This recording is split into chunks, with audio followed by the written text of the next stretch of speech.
السلام علیکم ناظرین، ہمارا آج کا جو ٹاپک ہے وہ ہے دانتوں میں درد کے لیے جو دوائیاں استعمال ہوتی ہیں۔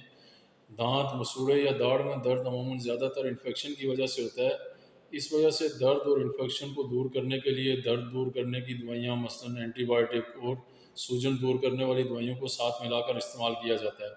جو زیادہ تر دوائیاں اس میں استعمال ہوتی ہیں وہ وابرامائسین ہے، فلیجل ہے اور بروفین ہے۔ ان کے کچھ مضر اثرات بھی ہوتے ہیں، جیسے متلی ہو جاتی ہے، کیا آنا ہو جاتا ہے، باتھ روم ڈائریا ہو جاتا ہے، منہ اور زبان کا پکنا ہو جاتا ہے، منہ اور زبان پکنا شروع ہو جاتی ہے۔ 10 سال سے کم عمر کے بچوں میں دانتوں کی پیلاٹ ہو جاتی ہے، الرجی ہو جاتی ہے اور خارش ہو جاتی ہے۔ خون جو ہوتا ہے اس کے سفید کلیوں میں کمی ہو جاتی ہے۔ کچھ احتیاطیں ہوتی ہیں، جیسے حاملہ اور بچے جو ہیں، جو بچوں کو دودھ پلاتی ہیں مائیں، ان کو ویبرامائسین استعمال نہیں کرانی چاہیے۔ گردوں کے مریضوں کو نہیں دینی چاہیے۔ ٹیٹرا سائیکلین دوا خالی پیٹ استعمال نہیں کرنی چاہیے۔ فلیجل حمل کے دوران استعمال نہیں کرنی چاہیے۔ پھر اسی طرح کچھ دوا کی نوعیت اور ضرورت کی اہمیت ہے۔ اچھے اور خوبصورت دانت ہر کسی کو بھلے لگتے ہیں۔ منہ کے ذریعے ہی تمام خوراک جسم میں جاتی ہے۔ اگر دانتوں اور مسوڑوں میں انفیکشن ہو جائے تو پورے جسم کی صحت متاثر ہونے کا خطرہ ہوتا ہے۔ اس لیے دانتوں اور مسوڑوں کی صحیح حفاظت کرنا بہت ضروری ہے۔ اگر دانتوں کو صبح شام کھانے کے بعد باقاعدگی سے صاف کیا جائے تو دانتوں اور مسوڑوں کی جو تکلیف ہے اس کا بہت کم خدشہ ہوتا ہے کہ آپ کو یہ تکلیف ہوگی۔ اگر کوئی بھی انفیکشن ہو جائے تو فوری طور پر دانتوں کے ڈاکٹر سے مشورہ کریں تاکہ بیماری کے مطابق وہ آپ کو دوائی دے سکیں۔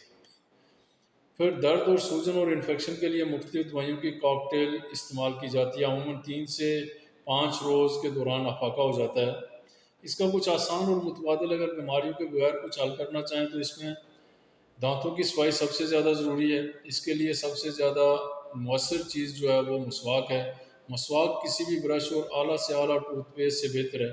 اس میں قدرتی اجزاء اور ریشے دانتوں کی مکمل صفائی کرتے ہیں اور باقاعدگی سے مسواک کرنے والوں کے دانت کبھی خراب نہیں ہوتے۔ مسواک کرنا ویسے بھی سنت رسول ہے۔ وضو کے ساتھ اگر مسواک کا استعمال دانتوں کو جلد بخشتا ہے اور ہمیشہ صحت مند رکھتا ہے۔ علاوہ ازیں دانتوں کی تکالیف دور کرنے کے لیے کچھ گھریلو نسخے ہیں۔ دانتوں کا درد ہو رہا ہے تو فوری طور پر اس میں لونگ پیس کر لگائیں۔ دانتوں کے درد کو دور کرنے کے لیے ارکے لیموں اور لونگ کا تیل ملا کر دوا بنا لیں اور اسے بروقت ضرورت استعمال کریں۔ لونگ میں اللہ تعالیٰ نے درد اور انفیکشن دور کرنے کی صلاحیت رکھی ہے۔ مسوڑوں کی تکلیف میں لیموں کا رس شہد میں ملا کر صبح شام مسوڑوں پر لگائیں۔ دانتوں کا میلا پن دور کرنے کے لیے مسواک یا ٹوتھ پیسٹ کے ساتھ لیموں کا استعمال کریں۔ سرکے میں شہد ملا کر ملنے سے بھی دانتوں کی تکلیف دور ہو جاتی ہے۔ سرکے میں نمک اور پھٹکڑی ملا کر لگانے یا کلیاں کرنے سے مسوڑوں سے خون بہنا بند ہو جاتا ہے۔ پیاز کے عرق میں روئی بھگو کر دانت میں رکھنے سے دانت کا درد ختم ہو جاتا ہے۔ طب نبوی صلی اللہ علیہ وسلم کے مطابق شہد میں نمک ملا کر مسوڑوں پر ملنے سے دانت اور مسوڑے مضبوط ہو جاتے ہیں۔